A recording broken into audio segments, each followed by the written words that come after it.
Welcome to Core Essentials. My name is Mike Sylvester, and in this past week, I had the pleasure of interviewing for the second time world-renowned author of the best-selling book, The Zone Diet, Dr. Barry Sears, who has appeared on Fox News, CBN, CNN, and a host of other national networks. He is recognized as an international authority on the hormonal effects of food. His books on dietary hormonal control have sold more than 5 million copies. On today's show, we're going to talk about his new book, Toxic Fat, which I'm holding in my hand, and I'm going to read a little bit from the flap of his book. It says, Toxic fat, when good fat turns bad. Some extra fat, body fat, can be good. Lean doesn't always mean healthy. Eating less, exercising more may not work. Obesity is a cancer? One more thing in the inside flap, obesity. What if obesity is really a form of cancer driven by inflammation induced by the foods we eat? These are pretty powerful statements and controversial at that. So without wasting any more time, let's go to the interview I conducted with Dr. Barry Sears on October 20th, 2008. On today's show, we have the author of the #1 New York Times bestsellers book, The Zone Diet, Dr. Sears, and today I have the pleasure of asking him questions regarding his new book, Toxic Fat, When Good Fat Turns Bad. Welcome to Core Essentials for the second time, Dr. Sears. Thank you, Mike. It's a pleasure. Before I do, I just have a question for you before we get into the questions. Can you sign my book? I'd be I feel honored. like Jay Leno. I'd be honored. And it's a Topril. You can just... But I just want to also congratulate you on your new book and going beyond the boundaries of conventional nutritional wisdom and attacking the obesity epidemic from a molecular level, because I've read a lot of books and a lot of them don't do that. Very shallow books.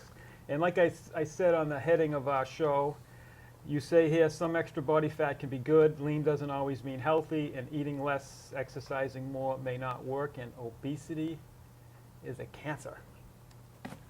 Pretty controversial stuff. Well, they are, but we are always wondering, saying, why are we so powerless to reverse obesity? We've spent how many hundreds of millions of dollars, and the problem gets worse and worse. And yet we're told over and over again, simply say, just eat less, exercise more, which is a translation. Unfortunately, that's what I've been saying. Well, and that's a translation to say that overweight people, obese people, are simply morally inferior. If they had basically excellent standards and could eat less and exercise more, they would be lean. But that is nothing, that's totally opposite of the truth. We have to look at this obesity crisis from a new perspective and really looking at it as a cancer. I'm going to get into that. I got 3 questions first, Yes. and then we'll go into it, because I took a memory course, forgot what I learned, so I have to write everything down. It has 3 parts, this first question, and then I'll ask if possible you can respond after I'm done with them. Can you first explain what silent inflammation is to the viewing audience, and does this lead to what you call toxic fat? The second part is, what is the association between silent inflammation and obesity? And are you saying that chronic inflammation causes obesity? If so, are there any scientific studies that support this claim? I know it's a mouthful of questions. We'll tackle the first one. Can you first explain what silent inflammation is? Because I don't think a lot of people know that term. Well, there are 2 types of inflammation. There's the first type that hurts. Yes. That's why I see a doctor. But there's a second type we now know it exists. It's called silent inflammation. This is the same inflammatory pathways, but now below the perception of pain. Well, since there's no pain, there's no reason to see a doctor. But this type of inflammation can linger for years, if not decades, attacking your heart, your immune system, your brain, until we call it heart disease, cancer, or Alzheimer's. Now, this type of inflammation is really basically the underlying cause of chronic disease. And it's also the underlying cause of what we term as obesity. So what causes this inflammation? Basically, it's a certain fatty acid. I'll give you the big name for it, arachidonic acid. Big word. Now I'll give you the short term, toxic fat. This is the fat, if it rises in your body, especially rises in your bloodstream, is going to cause silent inflammation in each of your 100 trillion cells, which means you're doing one thing, you're accelerating the development of chronic disease, guaranteeing you will live shorter and live a more brutish life. So our #1 goal in America and we really want to, excuse me, tackle healthcare, is to reduce the levels of toxic fat throughout the body. There's no drug that can do that, but food can. But there lies the problem. Food can either reduce toxic fat or cause toxic fat, and the last 30 years, we've had an epidemic of toxic fat because the changes in our diet are now interacting adversely with our genes. You're just saying that chronic inflammation causes the obesity, not the other way around, if I read your book correctly. That's correct. Basically, it's always a question saying, what comes first? Is it the obesity causes inflammation, or does the inflammation cause the obesity? Now, we would not ask that question about arthritis. Does arthritis cause inflammation? Of course not. It's the inflammation that causes the arthritis. Do we ask the question, does heart disease cause inflammation? No, it's the inflammation that causes heart disease. Turns out the same is true of obesity. Obesity is an inflammatory disease, and basically the underlying cause is inflammation. And basically, unless you attack that inflammation, you will never be successful in treating obesity. Great answer. You talk about in your book the perfect nutritional storm. Is like Sebastian Unger somewhere in this book? Or, I mean, what do you mean by that? You can tell the well, viewing audience. again, that we try to point the finger at some boogeyman, say it must be high fructose corn syrup. No, it's high fat. Well, there's no boogeyman involved in terms of our obesity epidemic. What it is that people who are genetically predisposed to become obese will, under the right circumstances, it's in their genes. They can't change their genes, but those genes can either be expressed or repressed by their dietary environment. And what's happened over the last 30 years has been the development of this, what I call this perfect nutritional storm, where there was no any one particular item, but three particular ones that all came together at the same time. The first was an increase in consumption of refined carbohydrates. Yes, that's more junk food, but that is also basically pasta, bagels, and pizza. Now that by itself... That's what everybody loves. Well, of course. And that's become the #1 food stock of America. Now that will raise the hormone insulin. That by itself is not sufficient. You had to wait for the other shoe to drop. And this was the radical increase in the levels of omega-6 fatty acids. It's omega-6 fatty acids, when combined with high levels of insulin, that form toxic fat. And that basically was the driving force. And so now the two cheapest forms of calories known to mankind are the most ubiquitous in America. And as a consequence, we've had the epidemic of toxic fat. But we always had one trump card that could hopefully hold back that dam of inflammation. And this is adequate intake of omega-3 fatty acids. Now, unfortunately, these fatty acids have decreased in our diet by some 90% over the last century. And so as all these three factors came together first in America, we had this explosion of obesity. Around the world, people say, Americans are fat because they're stupid, they're lazy. Well, that could be true. But all of a sudden, this information is being exported around the world. Just as the Chinese have become the primary manufacturers of goods around the world, America has been the primary manufacturer of the ingredients that are fueling silent inflammation. They're basically all coming from central Illinois. The refined carbohydrates, the vegetable oils, and now these are so cheap, they're replacing other indigenous sources on a worldwide basis. And that's why we have more overweight people in the world today than malnourished people. Because why? We've been exporting silent inflammation around the world. I have this question later on, but while you're on it, can you mention what omega-6s should the general public avoid, or at least decrease in consumption? Well, here's so a good... that omega-6 to omega-3 is not like this. Is that what you're saying? That's that ratio is too high. Well, everywhere you see the world, vegetable oil, corn oils, soybean oils, sunflower oils, safflower oils, these are all rich in omega-6 fatty acids. These did not exist until 80 years ago. Because to make these oils, you had to extract vegetable seeds with gasoline. There was no gasoline 80 years until 80 years ago. So before that time, what were our three primary sources of fats in the human diet? Lard, butter and olive oil. None of which contain any significant amounts of omega-6 fatty acids. So no matter how much carbohydrates you ate, you would not have enough omega-6 fatty acids to form make that toxic AA. fat. And therefore, basically, our genes were not being activated. But now that we are making more toxic fat, we're activating ancient genetic mechanisms. And basically, these are giving rise to not only obesity, but the epidemic rise of its fellow traveler, type 2 diabetes. Okay. You talk about your book, The Fat Trap. Can you sort of elaborate on that fat trap? Well, the fat Is trap this something is at the bottom of the ocean? No, it's actually something in our genes. People, your likelihood of becoming obese is governed by your genes.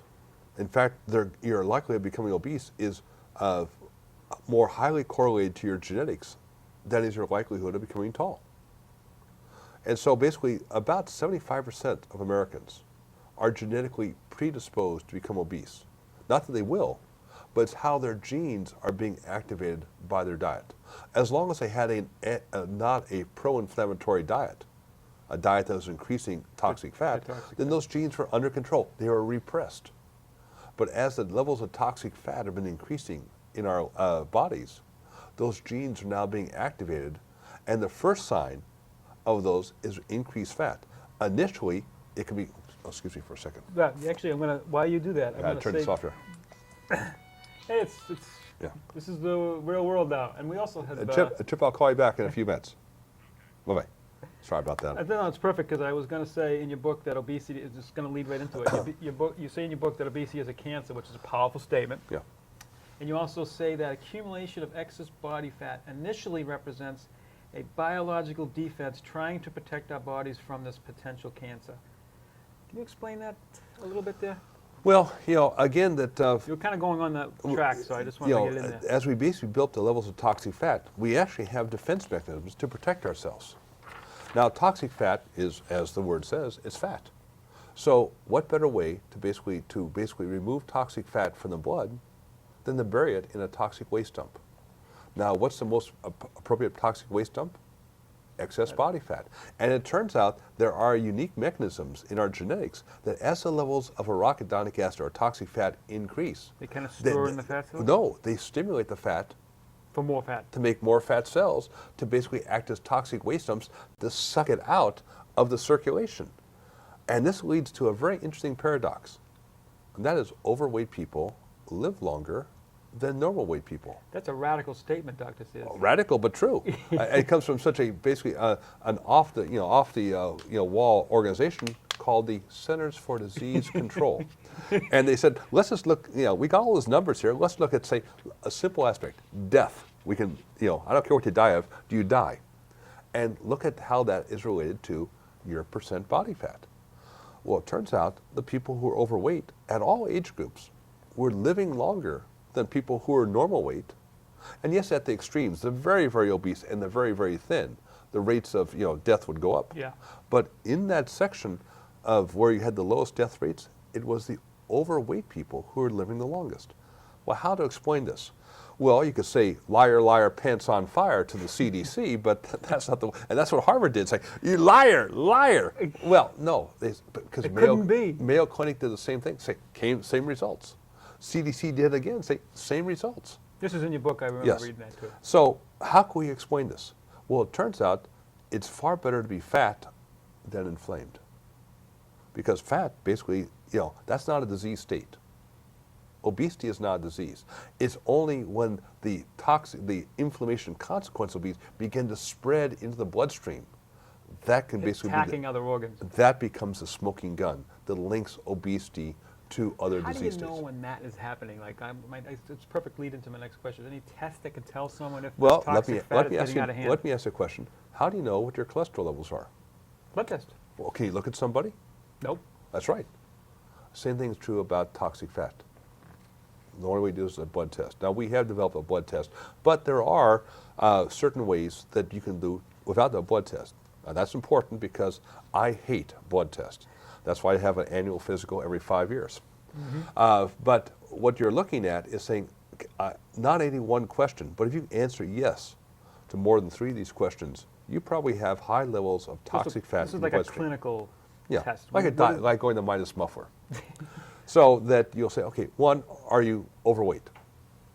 Not by itself is not sufficient, but that's one question. There's 2/3 Americans.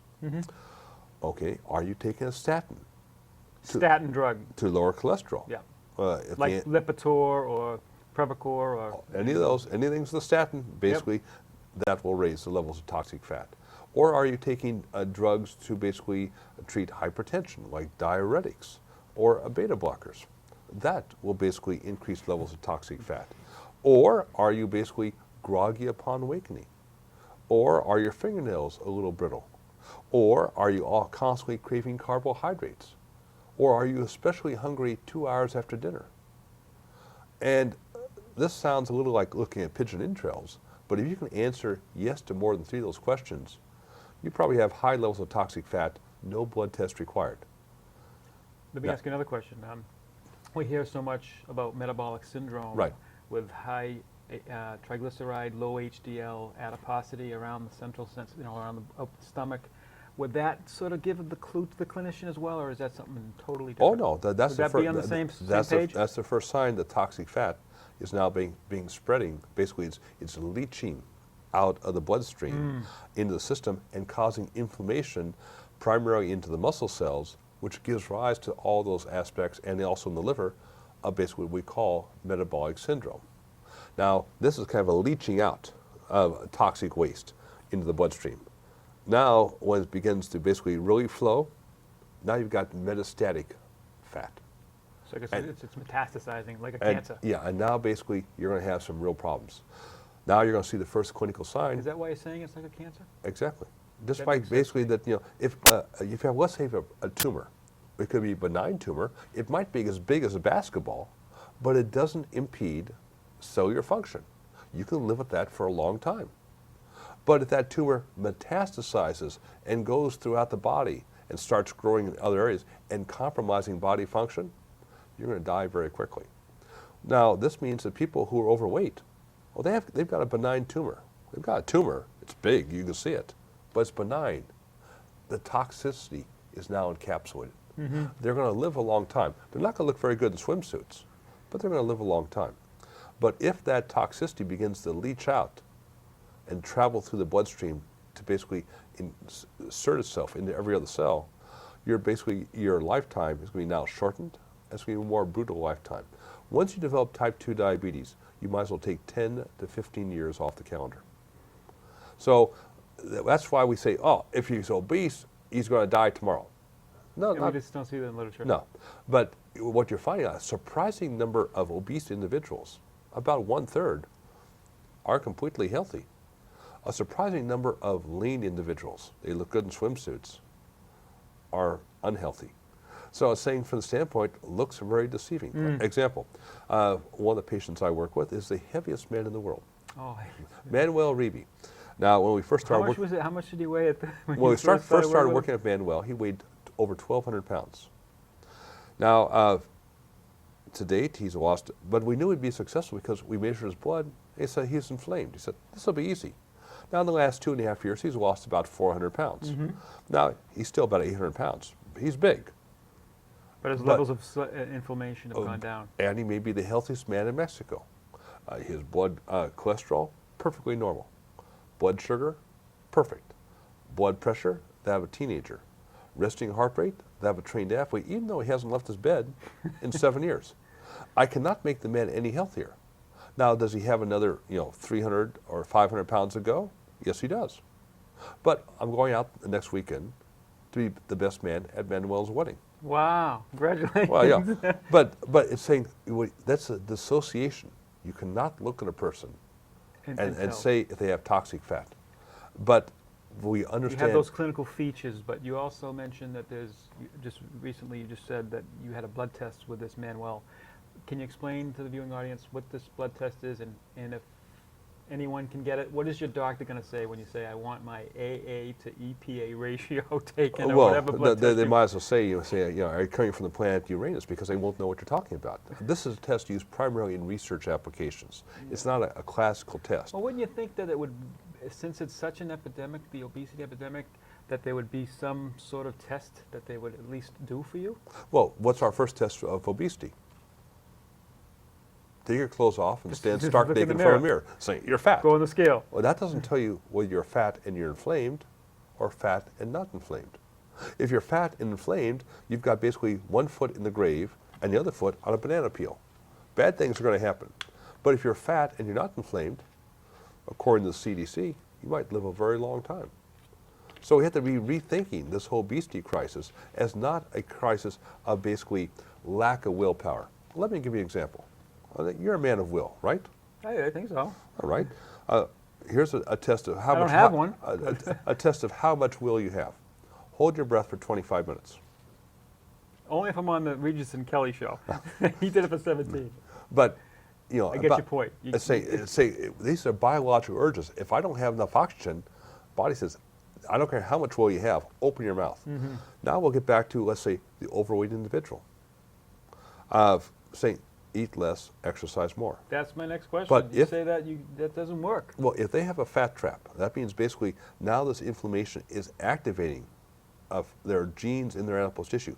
The food goes in the mouth. But you say, wait a minute, what does food do? Gives you energy, it makes But, ATP. well, basically, the food has to be converted into chemical energy, ATP, you're quite correct. And if you don't have enough ATP, the body doesn't survive very long. The body can store maybe 10 seconds worth of Yeah. ATP. So you're going to be making it all the time. And that's why we eat. And what happens if we're not making enough ATP? We have to eat more. So what happens if you have a fat trap? That basically, yes, you're putting the calories in the mouth, but they're being stuck in the adipose tissue. They can't get out For to make protection? ATP. No, Okay. they're being trapped there. Okay. You've got a fat trap. Well, guess what? You can't make very much ATP. Now, you only have two options as a human being. Yeah. You either basically eat more calories to try to get enough coming out of the adipose tissue to make ATP. Now you're called a glutton. Or you slow down all of your physical activity to conserve what ATP you do have. Now you're called sloth. Well, it turns out sloth and gluttony are not the causes of our obesity epidemic. They are the consequences. Now what happens when the overweight person who has a fat trap, who remains active, is asked to basically eat less and exercise more? One, by eating less, they'll make less ATP. And by exercising more, they'll use up what ATP they have. Mm-hmm. Well, eventually this becomes a ridiculous situation, like trying to hold your breath for 25 minutes. The body says, this is stupid. This is what Karen Carpenter does for a living. They say, start eating more or stop exercising, but we're basically dying here. We don't have ATP. And that's why eating less and exercising more will always fail for overweight people. When they do clinical studies at Harvard, first of all, you have very, very highly motivated people entering these clinical studies. They say, yeah, I have failed, I'm still fat, I know Harvard will have some answer. So what do you see? You see basically, initially, their weight goes down. They're exercising more, they're eating less. Mm-hmm. And then it plateaus. So in the short run, that can work. Oh, of course. But, you're saying long term. Well, in the short term, 90% they regain it. Yeah. So I say, well, these people are morally inferior. This proves that, no, basically what's happening, they're basically recognizing a very disastrous situation. Let's now look at obese animals, the little rats that look like basketballs. Now, we can make them eat less and exercise more. But unlike human subjects, we can also basically kill them afterwards and see what happens. Well, if you take these obese animals who have a very active fat trap and they eat less and exercise more, they lose weight. But you can keep on basically prodding them, with electric prods, so they keep exercising more and cut back their calories. And now when you look at them in autopsy, they haven't lost very much fat. Mm-hmm. They have lost weight because they have basically cannibalized their muscles and their organs. So this makes no sense. And this is what happens with people who have an active fat trap.